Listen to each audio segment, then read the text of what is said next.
Hello, I'm Kaylee, a social worker. I've been getting more and more requests via Instagram lately to address certain questions that people have, mainly around interview techniques. So I'm pleased that my videos have been helpful to people, and I'm more than happy to get to answer questions and get feedback below on how people have found what I've said. Always open to challenge as well.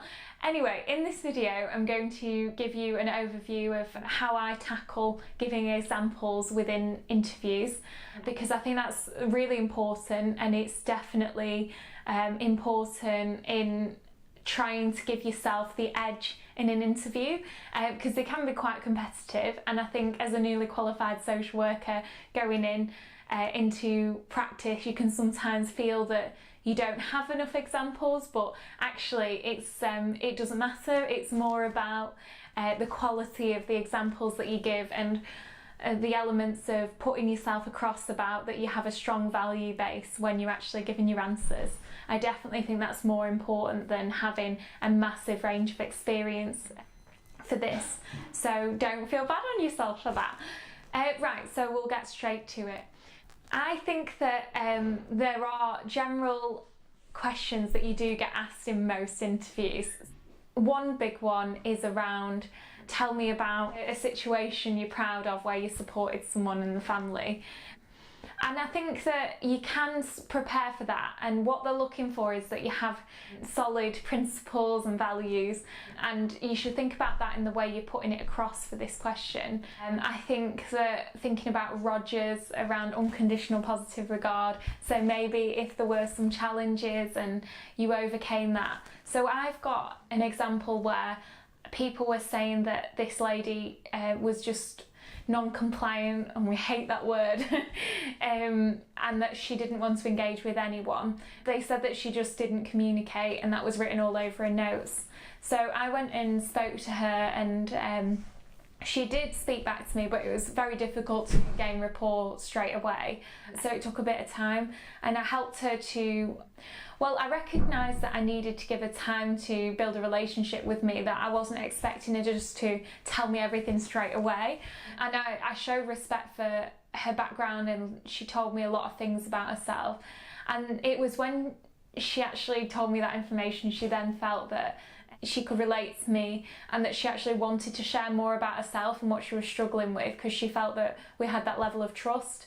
And she told me that people had treated her as if she was invisible previously, and that she just didn't have any respect for them, so why should she, because of how she felt. And I think it's showing that how you overcome those barriers with people, and people that don't want to engage with you, and thinking that just because we're social workers, not everyone finds us helpful. So it's just like finding ways around that, and not sort of going in and thinking that that person's automatically going to find your involvement something that they want. And a lot of the times we do need to support people around those issues, and there's risks around us not being involved, but it's about how we manage that situation, and it's about use of self. And if you can get that across and show that you will be proactive, and that all of those things, if you can get that across in that example, that's really helpful. I think that those ones where you really remember, it puts it across in the way that you use your voice and your body language, that you really care, and I think it can help some of that interview anxiety. So the other thing is, I think that you need to be weaving in some of your examples in line with the law that you're actually working within. I'm an adult social worker, so I'm thinking about what the Care Act asks us to do. Principle 1 is looking at well-being, and then it asks us to take a strengths-based perspective. I try and weave those sort of things into my examples. It shows that I understand what's important in my role. I have an example where I supported a young person where even the charity that was involved with supporting him getting into employment actually said to me that he'd never get a job. And this is something that now still frustrates me, and I really challenged it at the time, and I managed to get him into college and get him into employment, and was involved for a long time.